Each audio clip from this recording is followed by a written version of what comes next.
pour un autre atelier. Cette fois-ci, c'était pour amender le document-là, élaboré par les consultants et les experts du ministère du Travail. Les patrons ont boudé la rencontre. Le syndicat était là, il n'y avait pas d'interlocuteur. Mais tout de même, puis que l'autre s'est déplacé, on s'est dit, il fallait faire quelque chose. On est allé encore article par article. Nous avons dit, bon, à tel endroit, on peut réajuster, etc., etc. Mais c'est un document, je ne dirais pas parfait, mais un très bon document. Vous vous rendez compte que c'est des spécialistes qui ont travaillé sur ça. Et puis, on a tenu compte des préoccupations des patrons, conformément aux discussions qu'on a eues antérieurement. Mais malheureusement, il n'était pas là. Puisqu'on dit que c'est une convention collective, c'est-à-dire c'est un document collectif, une seule partie ne peut pas signer. C'est ce qui a fait que jusqu'à présent, on n'a pas ce document. Et là, nous cherchons toujours à relancer une démarche vers eux. Heureusement, on a encore entendu le ministre du Travail récemment, Angéré Kouré s'est prononcé sur la question. Il a dit que bientôt on va signer la convention collective, bien que le principe est que ça se négocie entre le patronat et le syndicat. L'État accompagne, l'État n'est pas parti, mais à un moment donné, l'État qui est garant du respect des textes, des lois dans le pays, peut taper du poing. Tout n'est pas rose, mais il y a des actes posés qui sont salutaires. Prenez par exemple la mise en place d'une assurance maladie pour les journalistes de la presse publique. Le discours que j'ai tenu à la HAC le 3 mai 2022 a eu écho favorable à tous les niveaux. On ne s'est pas limité ça, on leur a écrit. Nous avons même été reçus par le ministre du Travail, l'ancien ministre du Travail, Marc Yombouno, avec qui on a échangé sur beaucoup d'aspects. On avait même évoqué l'affaire de fermeture des radios là principalement. Donc, je vous ai dit que c'est eux qui ont mis à disposition des consultants, des experts pour élaborer le document qu'on a. Bien. Tout ce qu'on a comme souci principal, c'est au niveau des patrons.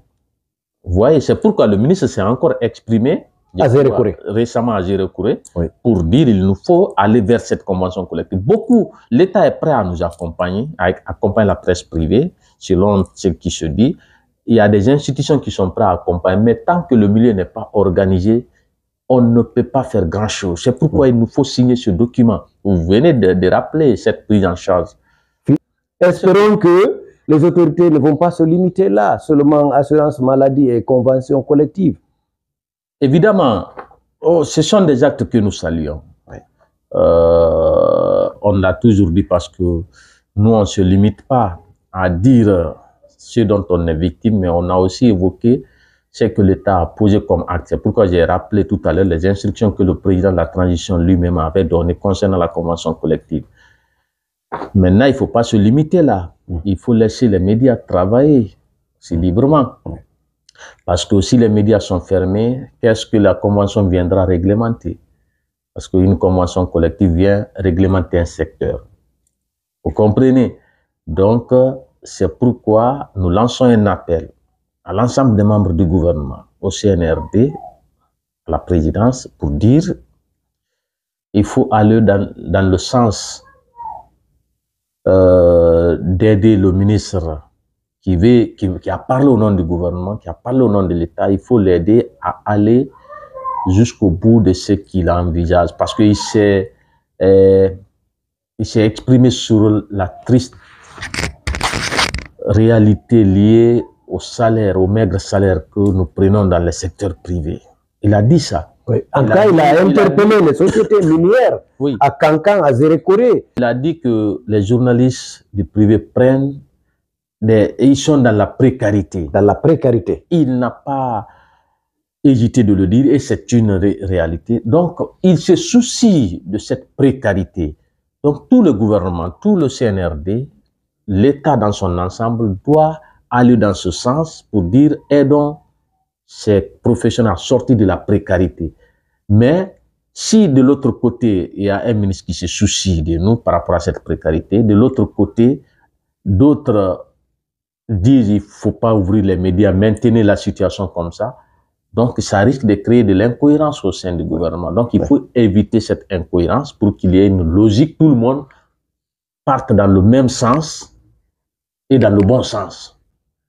la formation des journalistes, des médias en général pose problème dans notre pays.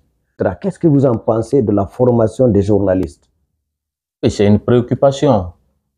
Si vous vous rappelez aussi, le premier rapport sur la liberté de la presse que nous avons publié a un volet recommandation. Parmi les recommandations, on avait demandé à ce que les patrons essaient d'assurer la formation continue, parce que le Code du travail fait de cette formation continue une exigence au sein de toutes les entreprises, que vous soyez une entreprise de presse,